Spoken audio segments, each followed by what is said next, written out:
रजनी को बचपन से ही पेंटिंग का बहुत शौक था। वो हमेशा से ही पेंटर बनना चाहती थी, पर उसके माँ और पिताजी ने उसको कभी भी इस चीज के लिए सपोर्ट नहीं किया और उसकी शादी नीरव से हो गई।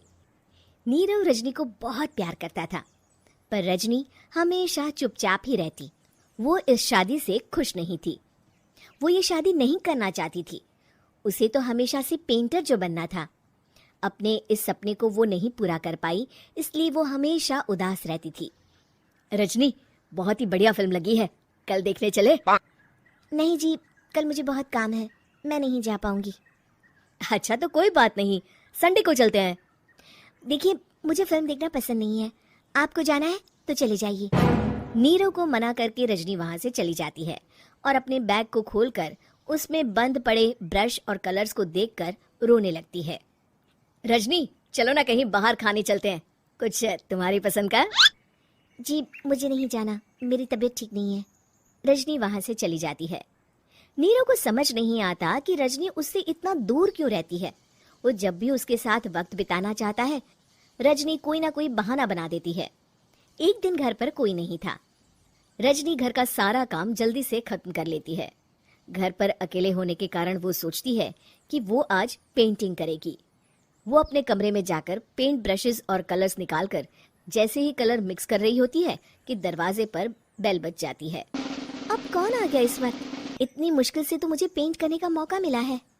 रजनी दरवाजा खोलती है तो उसकी सास अपनी सहेलियों के साथ खड़ी होती है और सब घर के अंदर आ जाते हैं। अरे बहू, सबको शरबत बनाकर पिला दे, बाहर तो बड़ी गर्मी है। उफ। जी। रजनी पेंट ना कर पाने से उदास हो जाती है। उसे गुस्सा भी आ रहा होता है कि उसने इस शादी के लिए हाँ क्यों कह दी। वो रसोई में जा रही होती है कि उसकी सास उसे रोकती है। बहू, सबके खाने का भी इंतजाम कर लेना, आज का लंच तो ये सब यहीं करेगी। हाँ। रजनी बिना कुछ कहे रसोई में चली जाती है। सबके लिए खाना बनाती है। सब खाना खाते हैं और रजनी घड़ी देखती है कि ये सब कब जाएंगे ताकि वो अपनी पेंटिंग कर सके। जब शाम होती है तब सब चले जाते हैं अपने घर। अरे बहू, सब तेरे खाने की तो बहुत तारीफ कर रहे थे, सबको बहुत अच्छा लगा खाना। आपको मुझे सुबह बताना चाहिए था ना कि आपकी सहेलियां आ रही हैं। पता भी है कितना वक्त लगा सारा खाना बनाने में। अरे बहू, तू ऐसे कैसे बात कर रही है मुझसे?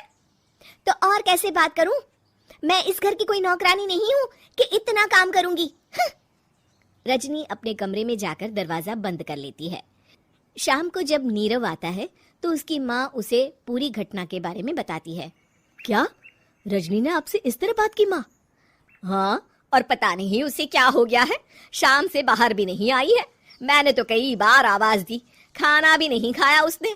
तू ही बात करके देख ले बेटा। नीरव अपने कमरे का दरवाजा खटखटाता है। रजनी, दरवाजा खोलो, मैं हूँ। रजनी दरवाजा खोलती है और फिर वापस जाकर अपने बिस्तर पर लेट जाती है। रजनी, माँ से बात करने का ये क्या तरीका है? मैंने कोई गलत बात नहीं की है। अरे तुम क्यों ऐसे बर्ताव कर रही हो सबके साथ? क्या तुम इस शादी से खुश नहीं हो? रजनी कुछ नहीं बोलती। अरे बताओ मुझे रजनी, क्या ये शादी तुम्हारी मर्जी के खिलाफ हुई है? हाँ, मैं ये शादी कभी नहीं करना चाहती थी। तुमसे क्या, मैं किसी से भी शादी नहीं करना चाहती थी। रजनी रोने लगती है। चुप हो जाओ रजनी, बताओ मुझे, तुम क्यों नहीं करना चाहती थी शादी?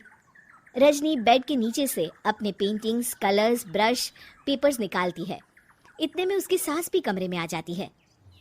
ये देख रहे हो, ये थे मेरे सपने। मैं पेंटर बनना चाहती थी, पर माँ पापा ने कभी सपोर्ट नहीं किया और मेरी शादी करवा दी। मेरे सारे सपने टूट गए। हर वक्त बस गुस्सा आता रहता है मुझे। मैं जानती हूँ कि आप लोगों की इसमें कोई गलती नहीं है, पर मैं क्या करूँ, मुझे समझ में नहीं आता।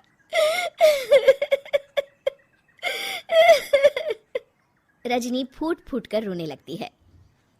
मुझे माफ कर दीजिए, आप दोनों के साथ मैं बहुत बुरा बर्ताव कर रही हूँ। अरे रजनी बेटा, चुप हो जाओ तुम। नीरव पानी लेकर आता है। ये लो पानी पियो और शांत हो जाओ।